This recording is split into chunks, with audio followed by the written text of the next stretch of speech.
Hi everyone, welcome back to MJS Coaching Football. Thank you. I really appreciate you watching my channel.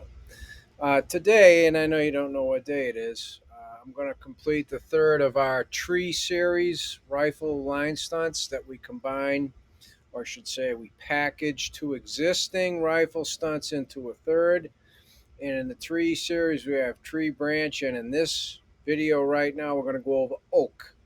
So tree, branch, and oak, all from the same concept, combining a slant with a stick. Okay, and it can vary, so therefore it determines who the stick defender is for us. All right, so this video here, we're going to go over what we call oak, and I mean part of it, the video will be why it's called oak, versus 11 personnel in a formation over here, right? So non-subscribers, push the button. This is 11 Dallas pistol. Why do we call it that, right? So the first thing I'll do over here is I'll go through the assignments and how they affect the technique. A big part of it is just getting you to understand how easy it is. Look at your drill inventory if you haven't done this already. See which two you can put together and simplify, the rules for assignments to create a third. And then you've established within your own existing inventory another family of line stunts. Okay? Now, don't just do it willy-nilly. There's got to be a rhyme and a reason as to why you're doing it. What are you attempting to be able to disrupt defensively by doing that? Okay? So first up here, we combine two existing rifle line stunts, but these are away from a designated player. So we combine slant away and stick away. Okay? So again, go back to us as coaches. We look at everything, or at least, I believe we do. So you will determine tendencies a lot.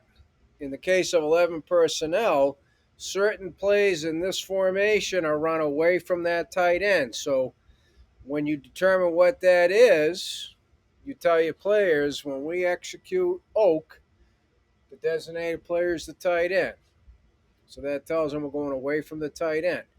Flexibility, you might determine that actually you want to go away from an offset halfback, or you might want to go away from this receiver, right? Again, there's no shortage of tendencies that can develop, right, from opponent to opponent, even within the course of a game.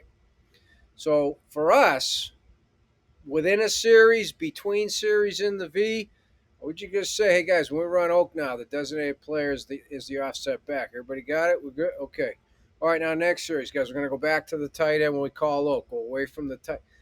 It's that simple once the players understand your system. Okay?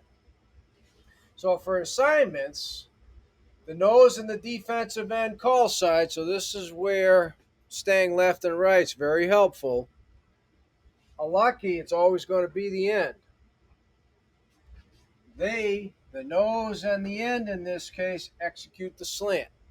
So their technique's that 45 vertical at the near hip as they penetrate. The hip's either coming to them or away, and they've been taught how to react to that. Okay?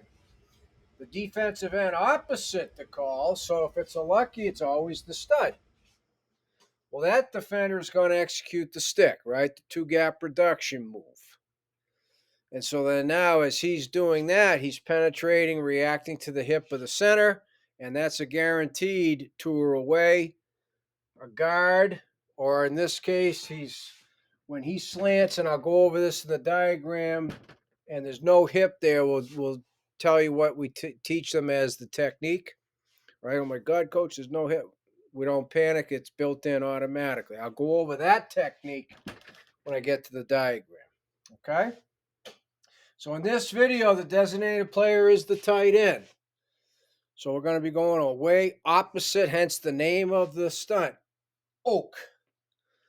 Oak is the same as tree. It's just opposite. Tree, slant and stick to the tight end. Oak, slant and stick away from the tight end, or opposite, right? Tree, oak, oak, tree. See how that works here?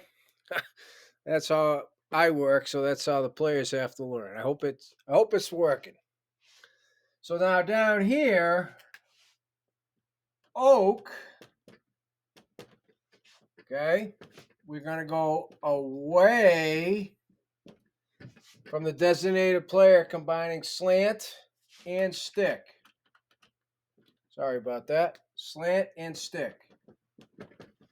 Okay? So again, oak is the same as tree. We're just going away from the designated player. All right?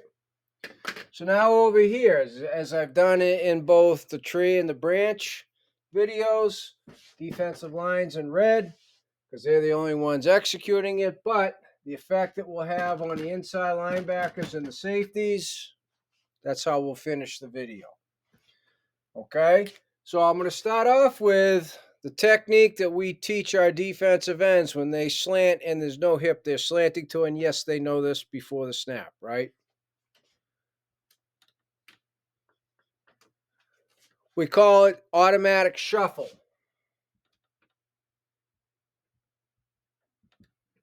which means he's going to 45 step penetrate and then, roughly get to the heels of the offensive tackle. And then sit down, be square, keep his feet hot. Okay, he's a C-gap defender, but we don't want him running up the field and then we don't have a C-gap defender. So that's the shuffle technique. He stops at the heels, right approximately heels of the offensive tackle. Nose, everything's the same. 45 upfield, near hip of the guard, react to it. Is he coming to you or coming away? Right? Defensive end, opposite the call, always in a lucky, it's the stud, executes the stick. So in our tree family, tree, branch, and oak, right, we determine who the stick defender is by combining either, in the case of tree and oak, slant and stick. In the case of branch, slant and double stick, which gets the nose involved. Okay? We're doing this. This is awesome if the back were offset, right? We might say we're going to run tree to the back's offset. Either way, the back's over here. We're going to run oak opposite the back, right? Trying to build in all the different tendencies that can evolve. Right now, it's the tight end. So right equals lucky. Lucky call, they come in this way. The impact it has on the inside linebackers, right? 33. He's got B gap if it's play side. He's got B gap if he's on the backside, right? 51. He's got C gap.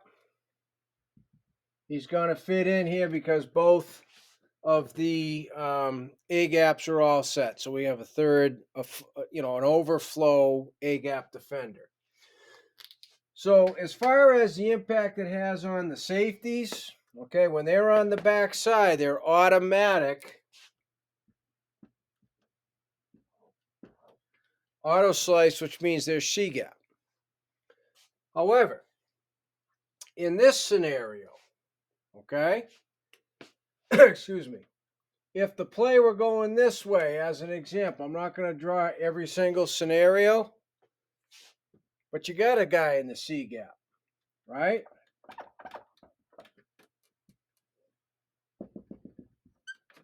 He now becomes what we call stub.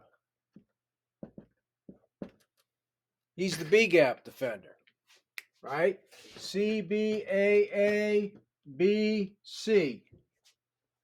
So when you look at your inventory, last thing, and you're trying to find two that you can put together, do you have C gap to C gap covered? CBA, ABC, are they all covered by a defender? Okay, and in the 3-4, that's going to involve your inside linebackers. That's going to involve your safeties. So if you're a middle closed, one high team, then that'll bring in for sure your outside linebackers. It's going to have to, your overhang defenders. Okay? But no matter what you do, even if you're not a 3-4, questions, reach out to me at coachmjsullivan@gmail.com. I'd be happy to go through things with you. We can even set up a Zoom call if need be. I might not be easily as available, but at some point I will be. Thanks for watching.